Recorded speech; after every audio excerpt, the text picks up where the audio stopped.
आम्ही सारे खवय्येमध्ये मी राणी गुणाची तुमचं स्वागत करते कर्जत जवळच्या कडाव गावामध्ये. आणि इथे आपण सेलिब्रेट करणार आहोत चिल्ड्रन्स स्पेशल एपिसोड. कारण हा अख्खा आठवडा आम्ही चिल्ड्रन्स स्पेशल आठवडा असा सेलिब्रेट करतोय. त्यामुळे इथे आम्ही भरपूर मित्रमंडळी गोळा केलेली आहेत. तर आपला पहिला मित्र कोण आहे तो बघूया. आज आपल्याकडे एक मस्त मित्र आलेला आहे ज्याचं नाव आहे रोहन देवेंद्र उपाध्ये. हाय रोहन. थँक्यू. काय करतो रोहन? मी KS English medium school 7th standard मध्ये असतो म्हणजे एरवी कुठे असतोस? एरवी घरी असतो आणि जेव्हा स्कूलच्या टायमिंग मध्ये स्कूलमध्ये स्टडी करतो. जायला लागतं रे. स्कूलचं जेव्हा टायमिंग असतं ना तेव्हा स्कूलमध्ये स्टडी करायला जायला लागतं. हे असं आम्ही मराठी बोलतो. मस्त. माझा मुलगा पण असंच मराठी बोलतो. जाऊ दे. बरं मला सांग, तुला अचानक असं कुकिंग वगैरे करावं असं कसं वाटलं? म्हणजे आता कुकिंग म्हणजे असं आईला मी एरवी बघतो ना कुकिंग करताना, तर मला पण असं वाटतं की मी पण असं कधीतरी करून बघावं असं. म्हणजे तुला ऍक्च्युली असं वाटतं की आईचं कसं मग सगळेजण कौतुक करतात की किती छान केलंय किती छान केलंय, मग आपलं पण कौतुक खरं ना असं त्याला वाटायला लागतं की अरे माझं पण कौतुक करावं. म्हणून मग तो बाबांना, मग असं काय तुझे प्लॅन्स आहेत का की तुला रिपोर्ट कार्ड मिळालं की मग तू कुकिंग करतोस? नाही, असं बाबांना काही पटवायला वगैरे? नाही, असं काही नाही. तसे रिझल्ट चांगले असतात.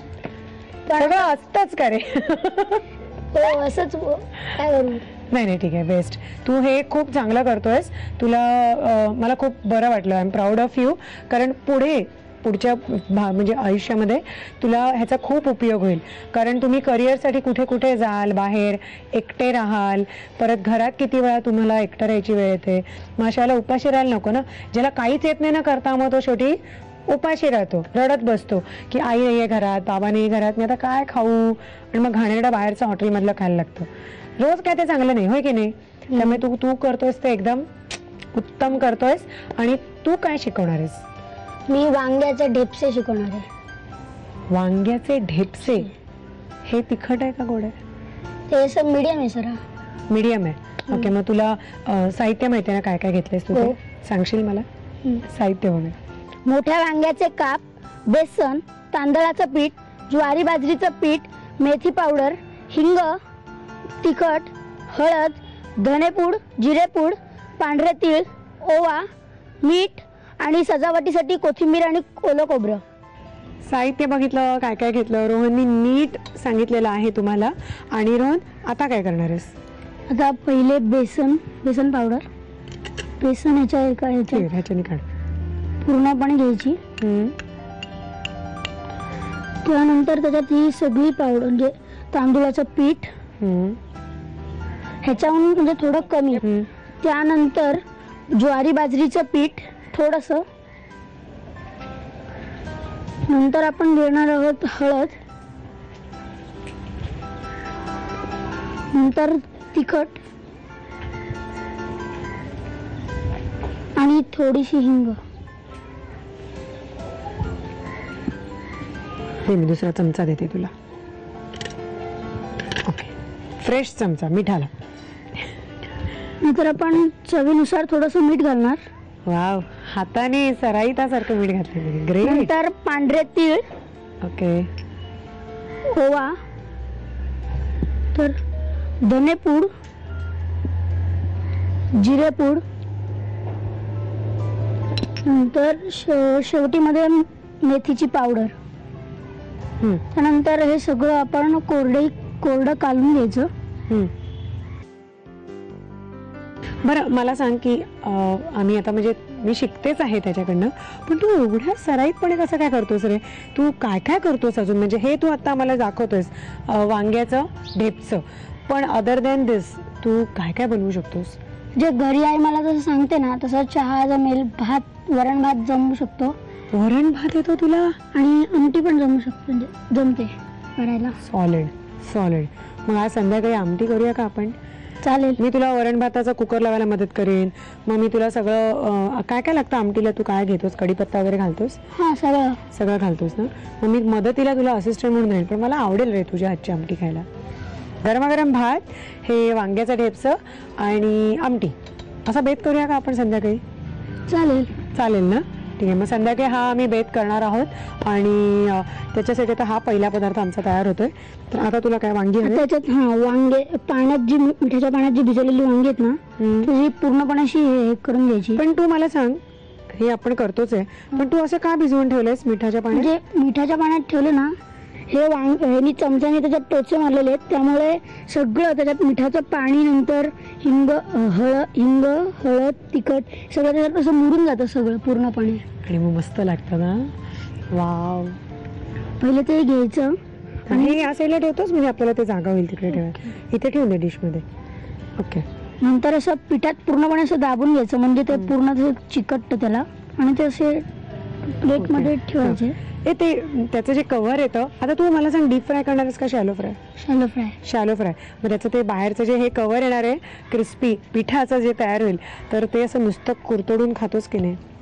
नाही तसं नाही. हे खा, मस्त लागतं ते असं अख्खं आपण ते बघेल, राऊंड बघेल मग तसं नुसतं. हा, आज आपण आपली पार्टी आहे की नाही, तर तेव्हा मी त्याला शिकवीन की असं आधी वरचं कसं थोडंसं कुरतडायचं, मग ते वांग्याचं जे साल असतं ते थोडंसं कुरतडायचं आणि मग परत ते खायचं.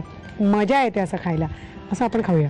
हो, तर आपण हे सगळं व्यवस्थित वांग्याच्या ह्या गोल कापं जी आहेत टोचे मारलेली त्याला लावून घेऊया.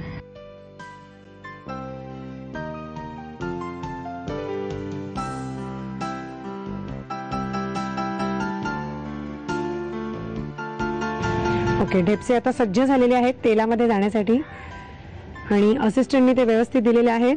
आणि तेलात नाजूकपणे सोड बाळा, मोठं सांभाळ. काय, व्हेरी गुड, व्हेरी गुड. बस. तुला पहिल्यांदा तू जेव्हा केलंस तेव्हा अशी भीती वगैरे वाटली का रे, किंवा तेल हातावर उडालं तुझ्या? नाही, म्हणजे मी आईला करताना बघितलेलं ना, त्यावेळेस मग मी आईच्या जवळ उभा राहिलेलो, आई करत असताना, तेव्हापासून मला जमलं ते. So sweet, so sweet. होत आहे ना रे नीट. कारण काय माहितीये रोहन, फक्त नुसतं येणं महत्वाचं नाहीये, ते कुठलेही अपघात न होऊ देता येणं हे जास्ती महत्वाचं आहे. त्याच्यामुळे मी थोडीशी मदत करणार आहे रोहनला. सुपर होऊ दे जरा रोहन, अजून थोडं खरपूस झालं ना, हे बघ, हे की जरा चांगलं होईल ते ना. तर आता ह्याच्यानंतर परत तू काही करणार आहेस का? हे डन आहे, आता झालेलं आहे. नाही, आता ह्याच्यानंतर ह्याला सजवायचं, फक्त ह्याला सजवायचंय. ओके, मग तुला ते तसं डेकोरेशन पण शिकलास का रे तू? असं काही गाजर म्हण आणि काय म्हण, ह्याचं काही असं कार्विंग वगैरे शिकलास तू? ते मनानुसार करायचं.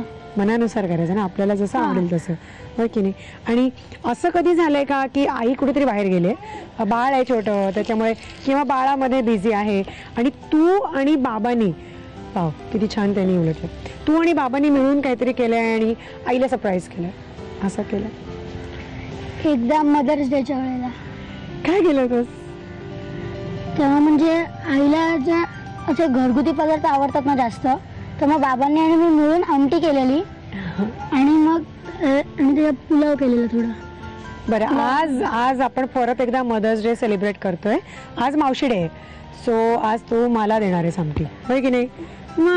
मग तर आता हे रेडी झालेलं आहे आणि आमचं सेलिब्रेशन चालणार आहे. संपूर्ण आठवडा सेलिब्रेट करतोय, तुम्हाला माहिती आहे. तर आता याचं साहित्य आणि कृती. वांग्याचे ढेपसे बनवण्यासाठी लागणारं साहित्य: मोठ्या वांग्याचे काप, बेसन, तांदळाचं पीठ, ज्वारी बाजरीचं पीठ, मेथी पावडर, हिंग, हळद, तिखट, धणेपूड, जिरं, पांढरे तीळ, ओवा, मीठ, कोथिंबीर आणि ओलं खोबरं. कृती: प्रथम एका बाउलमध्ये बेसन घेऊन त्यामध्ये तांदळाचं पीठ, ज्वारी आणि बाजरीचं पीठ, हळद, लाल तिखट, हिंग, मीठ, पांढरे तीळ, ओवा, धणेपूड, जिरेपूड आणि मेथी पावडर यांचं मिश्रण तयार करावं. वांग्याचे काप तयार मिश्रणामध्ये घोळवून शॅलो फ्राय करून घ्यावेत.